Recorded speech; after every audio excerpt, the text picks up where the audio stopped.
Olá, pessoal. Continuando nossa disciplina de processos industriais do curso técnico em Química, hoje nós iniciaremos a unidade 3, onde abordaremos os seguintes temas neste conteúdo, nesta unidade. A indústria de cloro e do álcalis, que inclui a fabricação da barrilha, a fabricação do bicarbonato de sódio e a fabricação do cloro e da soda cáustica.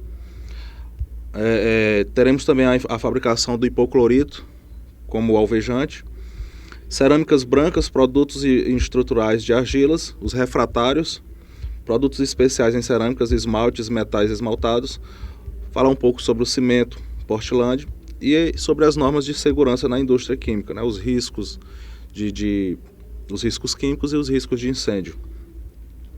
E o nosso principal objetivo nesta unidade é fazer com que sejam compreendidas, né, se compreender as etapas de fabricação, obtenção e aplicação, e os principais produtos trabalhados nesta unidade, que foram citados acima. Além de reconhecer a importância da segurança do trabalho na indústria e em laboratórios químicos. Referente à indústria do cloro e de álcalis, né, que a gente vai ver mais à frente o que significa esse termo, referente à basicidade, né, o termo alcalino. De acordo com a Organização Mundial de Saúde, a OMS, saneamento é o conjunto de medidas adotadas em um local para a melhor vida e saúde dos habitantes, impedindo que fatores físicos e efeitos nocivos possam prejudicar as pessoas no seu bem-estar físico, mental e social. Essas medidas incluem o abastecimento de água tratada no caso, a coleta e tratamento de esgotos, a limpeza urbana, o manejo dos resíduos sólidos e a drenagem das águas pluviais. E são de responsabilidade dos 3 níveis de governo, né? O municipal, o estadual e o federal, a União no caso. Então, a questão do saneamento aqui vai envolver um fator importante que se agrega ao social. É impossível você ter um bom convívio, uma boa saúde física e mental se você não estiver inserido num contexto em que o ambiente seja agradável e seja favorável. A gente pode perceber isso nos países que são mais pobres, onde não tem esse saneamento, que envolve a questão do fornecimento, do tratamento de esgoto, o fornecimento de uma água de qualidade.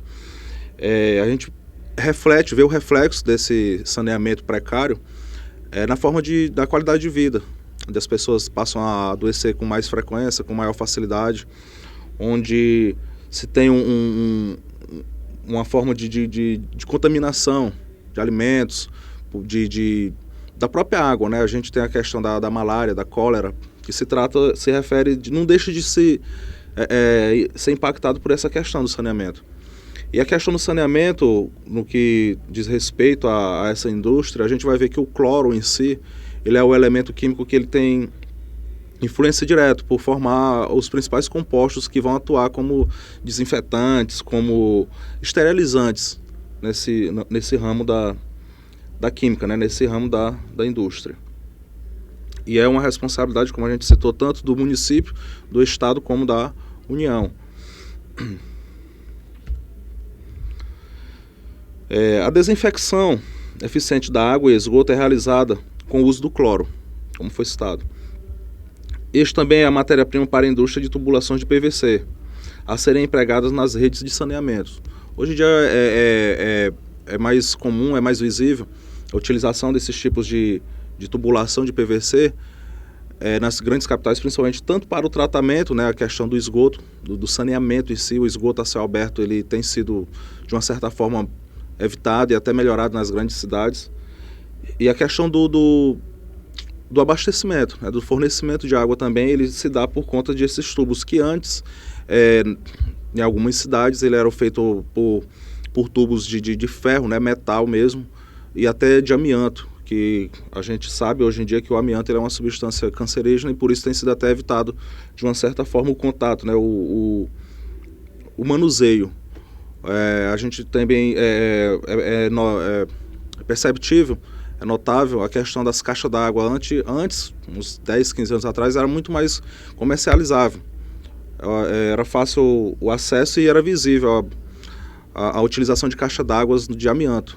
Hoje em dia não, né? Elas já são utilizadas desse material de PVC, que é justamente por essa questão da contaminação, por essa questão até mesmo da praticidade, né? E a economia em si. Isso não deixa de ter uma questão econômica envolvida. Uma vez que a gente já falou que em termos de indústria, o fator principal, além do tempo em que se ganha nessa produção, nessa fabricação, é o fator econômico. O fator econômico ele impacta diretamente na utilização desses produtos químicos. E continuando, a gente vê que, dentre outras aplicações, os produtos de cloro e álcalis são empregados na produção de defensivos agrícolas, de latas de alumínio para refrigerantes e cervejas, da celulose e papel, dos tecidos. A soda cáustica é a base da indústria de produtos de higiene, como sabões e detergentes. E o cloro ele está presente em 90% dos componentes de medicamento. Na construção civil, o cloro destaca-se na fabricação de tubos de PVC, das tintas de revestimento das edificações e também no seu uso como matéria-prima em diversos materiais de construção. Relatando um pouco aqui sobre essa questão, que foi até citada na aula passada, a questão do cloro, ele está diretamente ligado à construção civil, por conta, a gente vai ver mais à frente a questão do cimento, a questão da desinfecção em tubos, em hospitais, em materiais que são utilizados como materiais de higiene, na formação de sabão, de detergente. Então, se você for ver aqui a soda cáustica nesse ramo, no caso desse ramo, né, a soda cáustica, ela, juntamente com o cloro, que são os principais utilizados como desinfectantes, eles têm uma abrangência enorme. Como foi citado, o cloro está presente em 90% dos medicamentos. E é um ramo que cresce bastante, principalmente no Brasil. É um ramo que utiliza bastante a indústria e não deixaria de ficar de fora esses dois elementos, principalmente o cloro e, no caso citado aqui, o hidróxido de sódio, que é a soda cáustica. Nessa fabricação, a fabricação do cloro e da soda cáustica. Em termos de indústria, a produção industrial de cloro e de soda está baseada na ocorrência a partir da eletrólise. A gente vai ver mais à frente uma figura que ela ilustra bem isso aí. É de uma reação não espontânea da salmoura, mistura de água e sal. Essa reação não espontânea quer dizer que ela vai ser uma reação forçada, né? Vai ser uma reação que tem que ser induzida, ela não ocorre naturalmente. Para a produção de cloro, hidrogênio gasoso e soda cáustica. A produção resulta numa proporção fixa de 1,12 tonelada de soda cáustica para cada 1 tonelada de cloro. O produto hidrogênio, o H2, pode ser transformado em ácido clorídrico, amônia ou empregado na hidrogenação de compostos orgânicos. A gente vai ver aqui que a questão do hidrogênio com o cloro é mais conhecido como ácido clorídrico, né? É um ácido bastante utilizado na indústria, nessa questão da desinfecção, da esterilização, por apresentar o elemento cloro. E pode ser também empregado em outros ramos, no caso da amônia, a hidrogenação de compostos orgânicos. Aqui nesse slide a gente pode observar, através da fabricação do cloro, a ilustração, né, de uma cadeia produtiva da indústria de cloro e soda, onde você vai no início ter água e sal, né?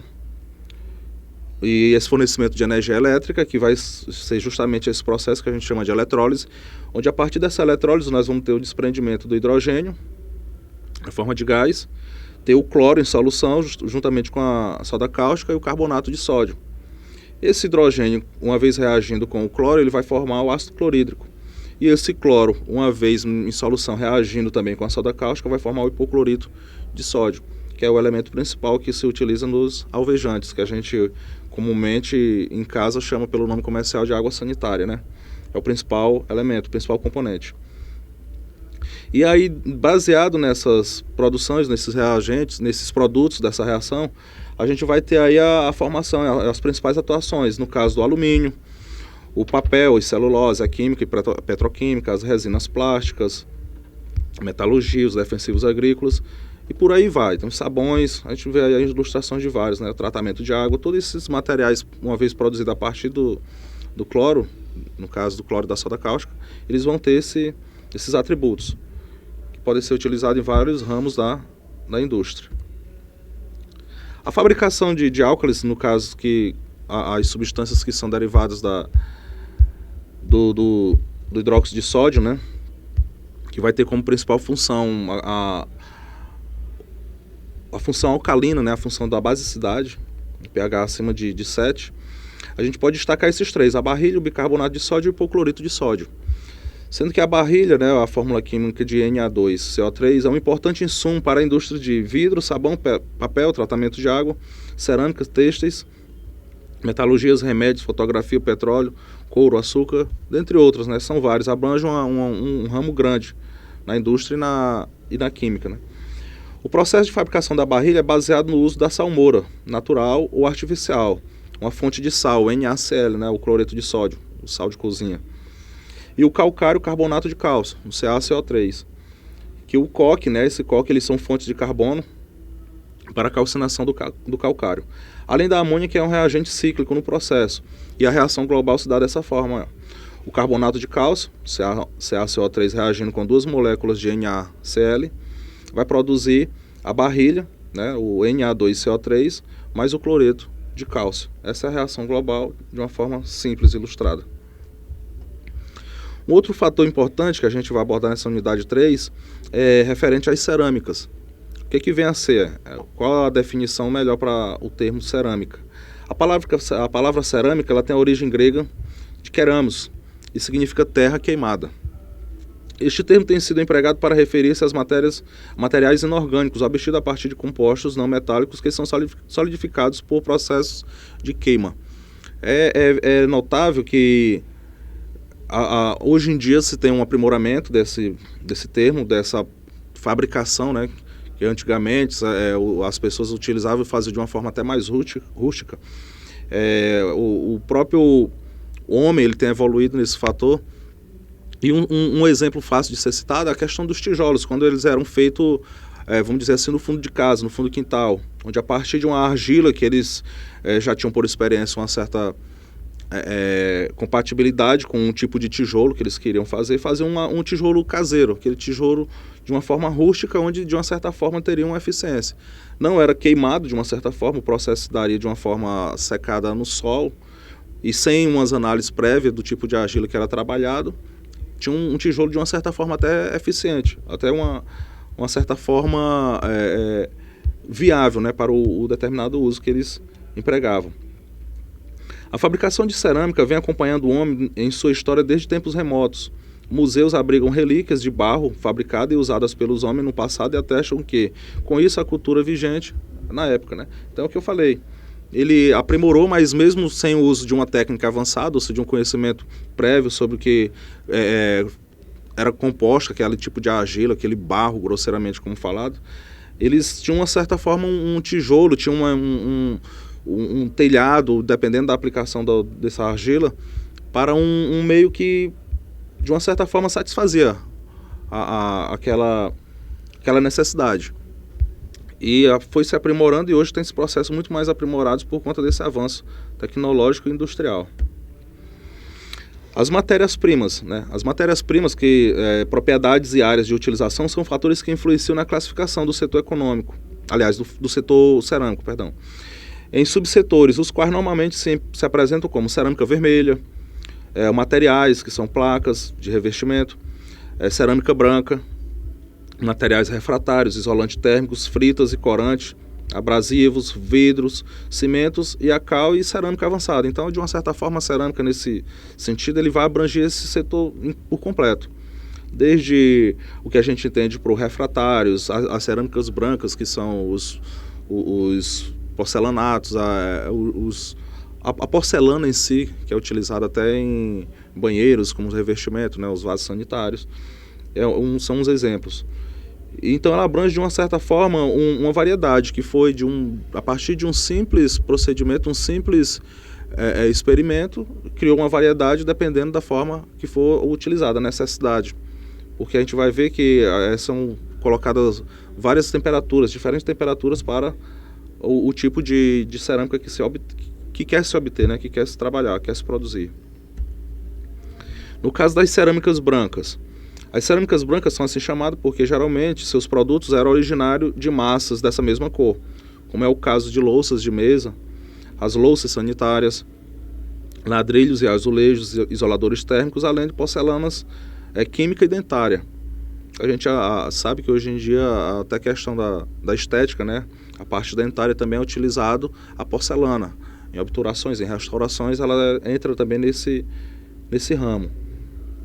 Com o passar do tempo, as impurezas foram adicionadas às preparações, permitindo o surgimento de diferentes cores no produto.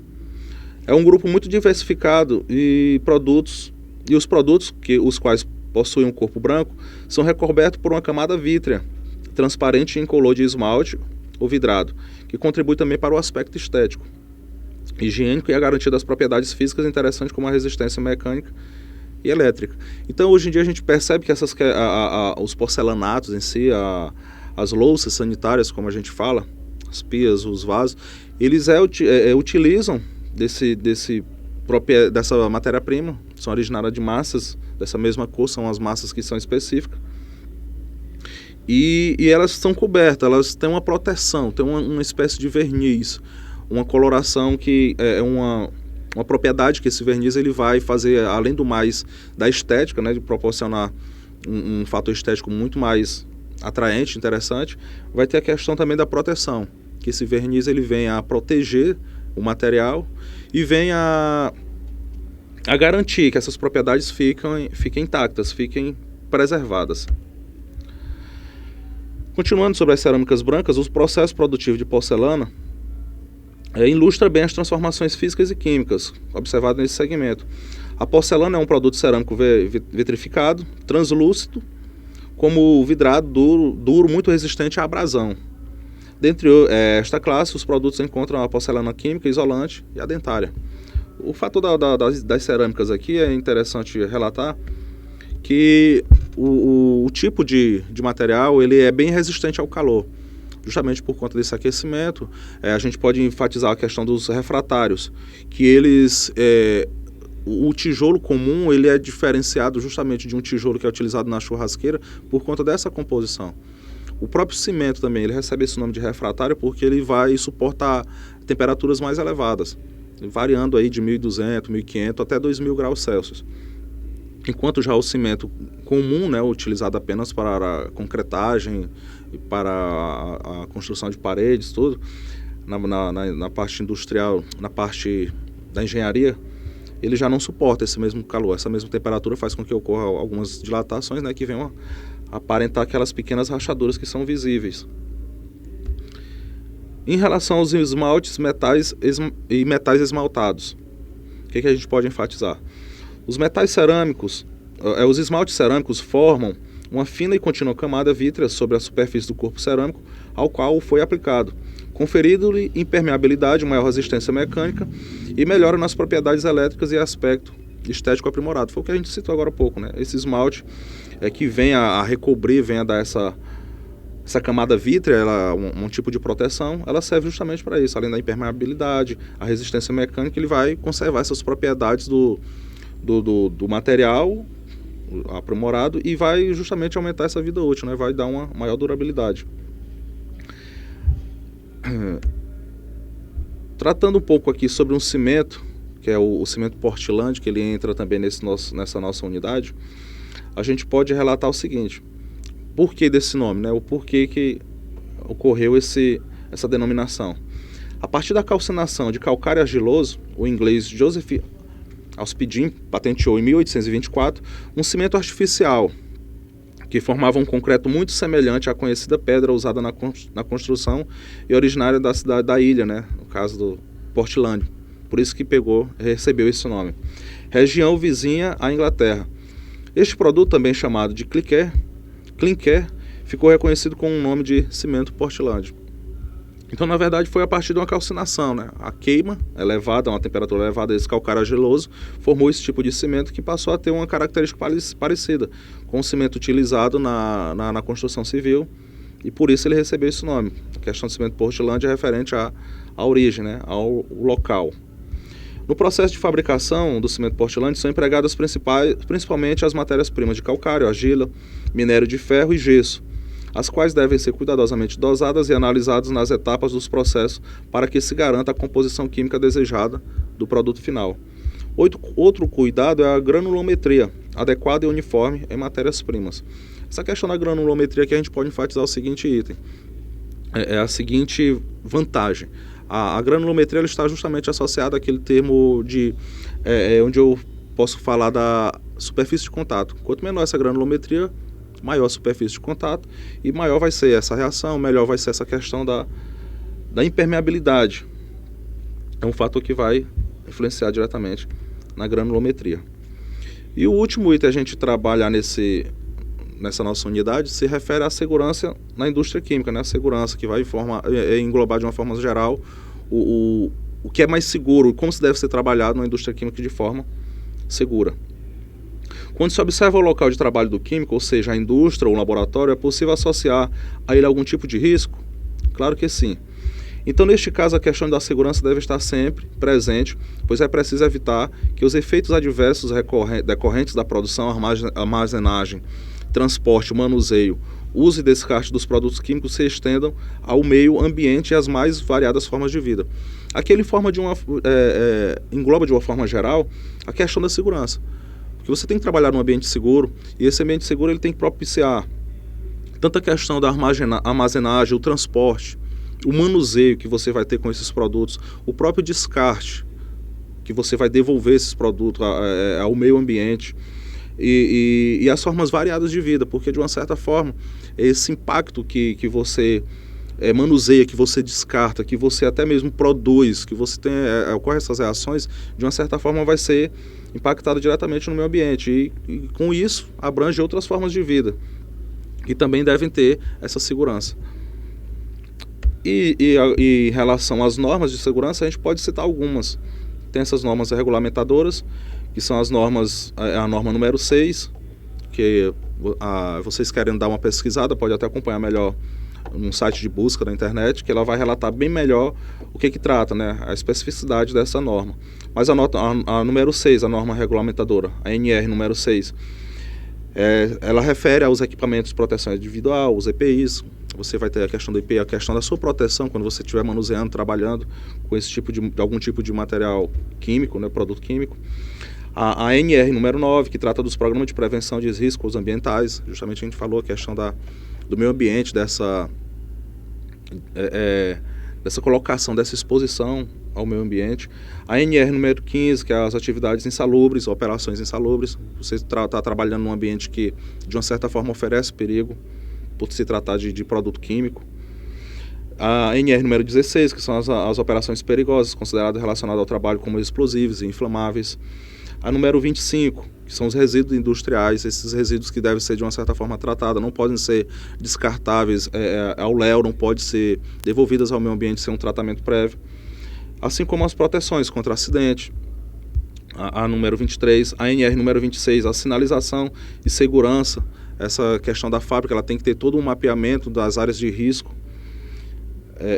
E a NR número 20, que ela vai justamente referir à segurança e saúde no trabalho, quando você está trabalhando com produtos inflamáveis e combustíveis. Essas são apenas algumas, mas tem bem mais que a gente pode enfatizar.